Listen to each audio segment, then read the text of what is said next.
இந்த மரவள்ளி கிழங்கு அப்படின்றது நீங்கள் சாப்பிட்றீங்க அப்படின்னும் போது அதுக்கு 45 நிமிஷம் முன்னாடி இல்லை இந்த கிழங்கு சாப்பிட்ட அடுத்த 45 நிமிஷத்துக்கு இஞ்சி சாப்பிட்றத கண்டிப்பாக தவிர்க்கணும். ஸோ இஞ்சி ஏன் சாப்பிடவே கூடாது அப்படின்னு கேட்டிங்கன்னா, இஞ்சியில் லினாமரேட் அப்படின்னு சொல்லக்கூடிய முக்கியமான ஒரு என்சைம் அதிக அளவில் இருக்குது.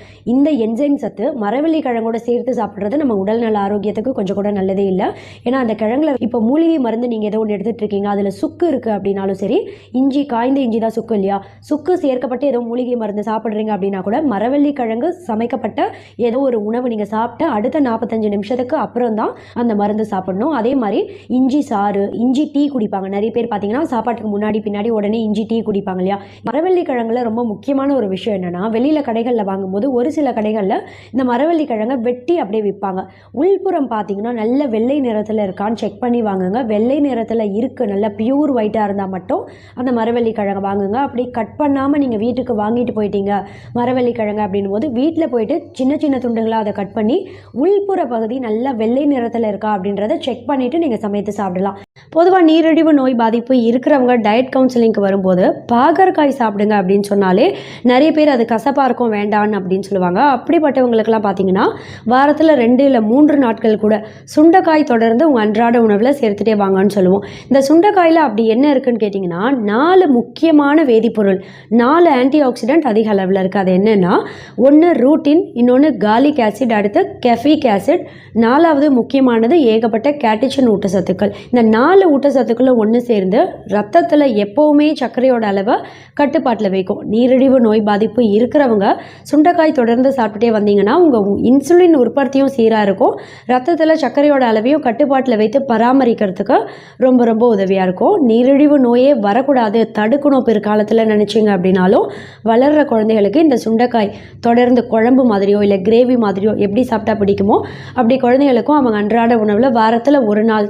இதில் இருக்கக்கூடிய ஆன்டி ஆக்சிடென்ட் சத்துக்கள் எல்லாமே பார்த்தீங்கன்னா நம்ம உடம்புல புற்றுநோய் செல்லோட வளர்ச்சி ஏற்படக்கூடிய வாய்ப்பை கம்மி பண்ணி எந்த வகை புற்றுநோயுமே வளராமல் தடுக்கும். ரொம்ப குறிப்பாக பார்த்தா நுரையீரல் புற்றுநோய், பெண்களுக்கு ஏற்படக்கூடிய மார்பக புற்றுநோய், கல்லீரல் புற்றுநோய், ஓரல் கேன்சர் இதெல்லாம் ஏற்படக்கூடிய வாய்ப்பை ரொம்பவே கம்மி பண்ணிடும்னு ஒரு ஆய்வில் சொல்லியிருக்காங்க. சேப்பங்கிழங்குல எப்படி இத்தனை ஊட்டச்சத்துக்கள் இருக்கோ அதே மாதிரி சேப்பங்கிழங்கு செடியோட இலைகள்லையும் பார்த்தீங்கன்னா ஏகப்பட்ட ஊட்டச்சத்துக்கள் இருக்குது. சேப்பங்கிழங்கோட செடி இலைகளை TARO அப்படின்னு சொல்லக்கூடிய டேரோ லீஃப் அப்படின்னா உங்களுக்கு அது கடைகளில் கிடைக்கும். அப்படி இல்லைன்னா நிறைய பேருக்கு பார்த்தீங்கன்னா மாடி தோட்டம், வீட்டு தோட்டத்திலே இந்த சேப்பங்கிழங்கு செடியும் வளர்ப்பாங்க இல்லையா.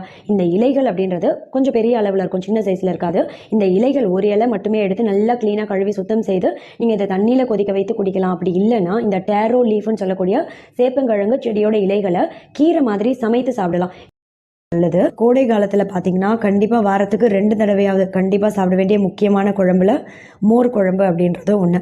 இந்த மோர் குழம்புல அப்படி என்ன இருக்குன்னு கேட்டிங்கன்னா, ரொம்ப குறிப்பாக கால்சியம் ஊட்டச்சத்து அப்படின்றது ரொம்பவே அதிக அளவில் இருக்குது. எந்த அளவுக்குன்னா, இப்போது ஒரு குழிக்கரண்டி, ஒரு பெரிய குழிக்கரண்டி அளவு, ஒரே ஒரு கரண்டி நீங்கள் மோர் குழம்பு உங்கள் சாதத்தில் நீங்கள் பிசைஞ்சு சாப்பிட்றீங்க அப்படின்னும் போது அந்த குழம்பு மூலமாக உங்கள் உடலுக்கு பார்த்தீங்கன்னா அந்த ஒரு நாளுக்கு தேவையான 27% கால்சியம் ஊட்டச்சத்து உங்கள் உடலுக்கு போய் சேர்ந்துடும்.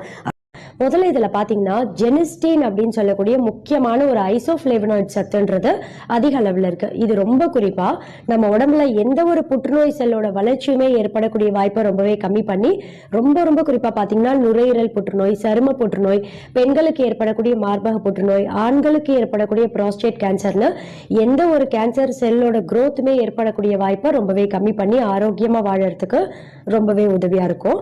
அதே மாதிரி நம்ம உடம்புல நீரிழிவு நோய் பாதிப்பு ஏற்படக்கூடிய வாய்ப்பை கம்மி பண்ணிடும். ஒன்று, உடல் எடையும் பராமரிக்கும், தலைமுடி நல்லா அடர்த்தியாக வளர்கிறதுக்கும் ரொம்பவே உதவியாக இருக்கும். எந்த அளவுக்கு புரதம் இருக்குன்னு பார்த்தீங்கன்னா, ஒரு 100 கிராம் அளவுக்கு சோயா சங்க்ஸ் எடுக்கிறீங்க அப்படின்னா கிட்டத்தட்ட 51 to 52 கிராம் அளவுக்கு புரத ஊட்டச்சத்து இதில் அதிகமாக இருக்குது. அதாவது சிறுநீரக கற்கள் உருவாகக்கூடிய வாய்ப்பை ரொம்ப ரொம்ப கம்மி பண்ணிடும். கல்லீரல் வீக்கம் நோய் பாதிப்பு யாருக்காவது இருந்ததுன்னா கோவக்காய் தொடர்ந்து வாரத்தில் 2 நாள் இல்லை 3 நாட்கள் சாப்பிட்டுட்டே வந்தீங்கன்னா கல்லீரல் வீக்கம் பாதிப்பு கொஞ்சம் கொஞ்சமாக நாளடைவில் குறையிறதும் உங்களுக்கு நல்லாவே தெரியும். உடல் எடை எப்போவுமே அதிகமாகாமல் ஆரோக்கியமான முறையில் பராமரிக்கிறதுக்கும் இந்த நார் சத்து ரொம்பவே உதவியாக இருக்கும். உடல் கூடவே வைட்டமின் B6 அப்படின்ற ஒரு முக்கியமான ஊட்டச்சத்து, கார்பல் டனல் சிண்ட்ரோம் அப்படின்ற ஒரு நோய் பாதிப்பு இது யாருக்காவது இருக்குது அப்படின்னா அந்த பாதிப்போட அறிகுறிகளை இந்த வைட்டமின் B6 ஊட்டச்சத்து சத்து கோவக்காயில் இருக்கு இல்லையா, அது ரொம்பவே கம்மி பண்ணிடும்.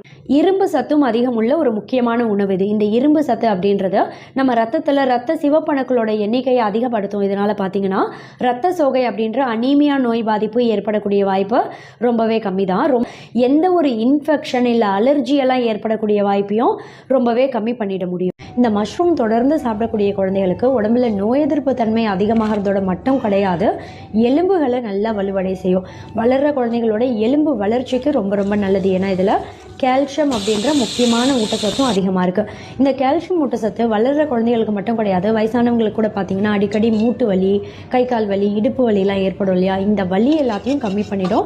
ரொம்ப குறிப்பாக வளர்கிற குழந்தைகளுக்கு மஷ்ரூம் தொடர்ந்து சாப்பிட கொடுக்கும்போது பிற்காலத்தில் ஆஸ்டியோபோரோசிஸ் அப்படின்ற எலும்பு வியாதி ஏற்படக்கூடிய வாய்ப்பும் ரொம்ப ரொம்ப கம்மியாகிடுச்சிங்கன்னா, தேங்காயில் பார்த்தீங்கன்னா ரொம்ப குறிப்பாக சைட்டோகைனின் அப்படின்னு சொல்லக்கூடிய முக்கியமான ஒரு வேதிப்பொருளும் அதிக அளவில் இருக்குது. இது பார்த்தா நம்ம சருமத்தில் ஆன்டி ஏஜிங்காக செயல்படும். அதாவது சரும சுருக்கங்கள் சீக்கிரமே வர்றதை தாமதப்படுத்தி இளமை தோற்றத்தை நீடிக்க செய்யும்.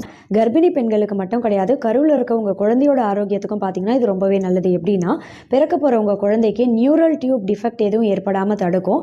பிறக்க போகிற உங்கள் குழந்தைக்கு மூளை வளர்ச்சி குறைபாடு அப்படி இல்லைன்னா முதுகு தண்டு ஸ்பைனல் கார்ட் டிஃபெக்ட் எதுவுமே ஏற்படாமல் தடுத்து, யூரினரி ட்ராக்ட் இன்ஃபெக்ஷன் பாதிப்பு, சிறுநீர் பாதையில் ஏதாவது தொற்று இருக்குது அப்படின்னா அந்த நோய் பாதிப்போட அறிகுறிகளை சீக்கிரமே கம்மி பண்ணும்.